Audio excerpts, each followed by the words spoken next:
أهلين بنات، شلونكم؟ إن شاء الله بخير. اليوم بنسوي معكم كبسة دجاج باللغة الفلبينية. إن شاء الله تكون واضحة ومفهوم لعاملاتكم. هاي روز. Hi madam. How are you? I'm fine madam. يلا اليوم وريهم يا روز طريقة الكبسة، كبسة الدجاج. Ngayon, magluluto ako ng kapsa chicken. Nag-prepare ako ng 2 kamatis, 2 sibuyas, kalahati sa pangkalash niya, hil, morat, 1 kutsaritang asin, 2 lemon, tarsin, hil, at saka sili. At ngayon, naghilo ako ng 1 buong manok, pinagdalo ko siya ng maayos, at nagtakal ako ng 2 bigas na pang-kabsa.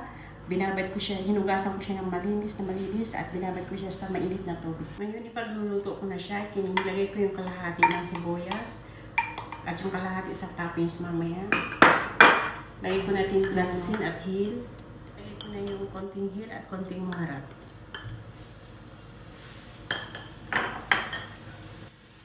At i-add ko na rin yung dalsin at hil.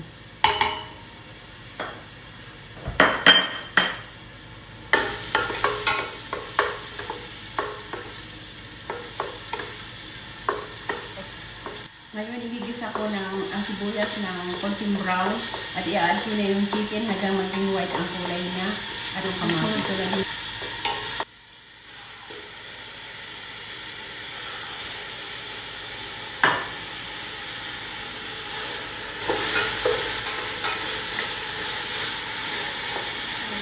Hanggang 2 minuto hanggang maging kulay, puti ang kulay niya na parang luto na siya tingnan.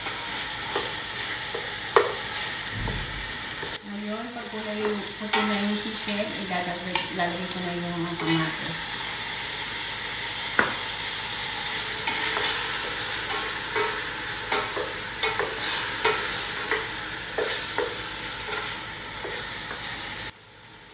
Ngayon, ilagay ko na siya ng 1 kutsaritang asin at i-add ko na yung tubig.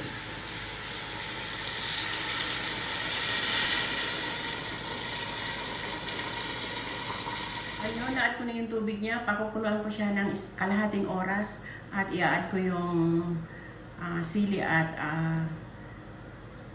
black lemon. الحين على ما يستوي الدجاج بتسوي معكم الحشوة حقت الرز.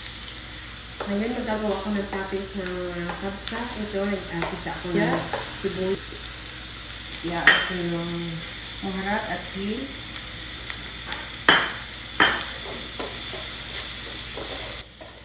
Gagawin natin yung sibuyas ay maging malambot yung pagkaano siya at maging brown na po. Yung pomegranate seeds at saka yung grape seeds na pinatuyo.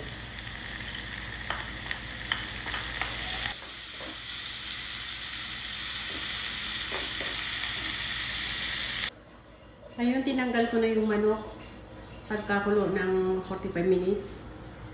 At ngayon, tanggalin ko yung konting kamatis. Yan ang toppings ng cinnamon powder. At turmeric powder.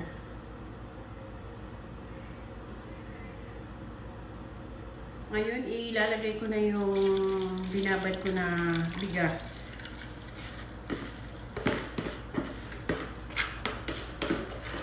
Ayan, tapat yung tubig niya, konting-konti lang na abot ng tubig yung bigas.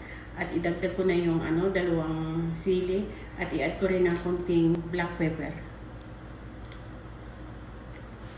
Ayan, pakukulayin ko siya hanggang mahibas yung tubig niya at ilalagay ko na yung topping sa ibabaw na pinagisa ko na sibuyas. Ngayon, isi-separate ko muna yung toppings niya at ilalagay ko na sa lalagyan yung kanin.